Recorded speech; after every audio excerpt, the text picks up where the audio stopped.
centre médical avec antenne chirurgicale de Kombisiri, dans la province du Bas-Zega. Depuis quelques jours, une équipe de la Sogimab, Société de gestion de l'équipement et de la maintenance biomédicale, est à pied d'œuvre pour remettre en état certains équipements défectueux.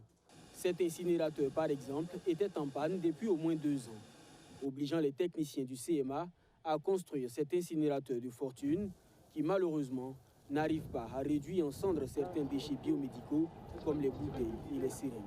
Le passage des techniciens de la Sogimab a permis de rendre l'incinérateur de nouveau fonctionnel. Voilà, le moteur qui est l'élément principal de l'incinérateur était hors service, était défaillant. Donc il a fallu acquérir un moteur neuf.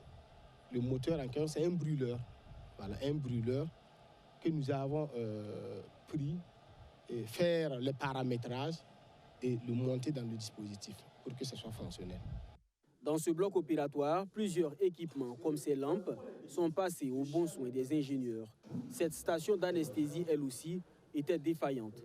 L'intervention des techniciens a permis de repérer les fuites de gaz et de colmater les brèches. Il y avait des fuites. Les fuites sont dues par un manque d'entretien. Et il a fallu repérer les fuites et avoir les tuyaux appropriés pour les remplacer. Cette série d'interventions de la Sogimab ravit le personnel de santé du CMA de Kombisiri. Quand le matériel est en bon état, leur travail devient plus aisé. On les attendait à pied ferme, puisqu'on a plein d'appareils qui sont tombés en panne. Plein. Chaque jour, c'est des pannes récurrentes. Que ce soit l'autoclave, les poupinelles, les 2 poupinelles sont en panne.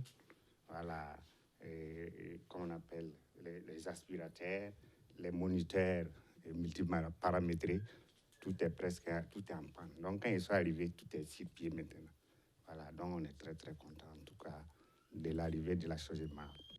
Cette maintenance de la Sogimab a lieu simultanément dans de nombreux autres CMA du pays. Elle se fait dans le cadre d'une convention entre la société et le ministère en charge de la Santé. De toutes les interventions, il ressort que la multiplicité des marques, la fourniture d'équipements contrefaits et inadaptés sont les principaux défis de la maintenance des équipements médicaux. Les défis majeurs, c'est qu'on arrive à réduire le nombre de marques, c'est-à-dire diminuer la diversité des marques des équipements, qui pose un problème de disponibilité des pièces d'urgence et donc la maîtrise même de la maintenance. Il y a des équipements qui sont fournis et qui ne sont pas forcément adaptés à notre contexte. Et il faut travailler à réduire ces genres de problèmes qui vont permettre quand même aux utilisateurs de disposer d'équipements de qualité. La précédente maintenance a eu lieu de novembre 2022 à janvier 2023 dans 34 CMA. Sur 925 appareils diagnostiqués, 769 ont été remis en bon état. 156 équipements n'ont pas été réparés, soit à cause de l'indisponibilité des pièces de rechange, soit du fait de leur obsolescence avancée.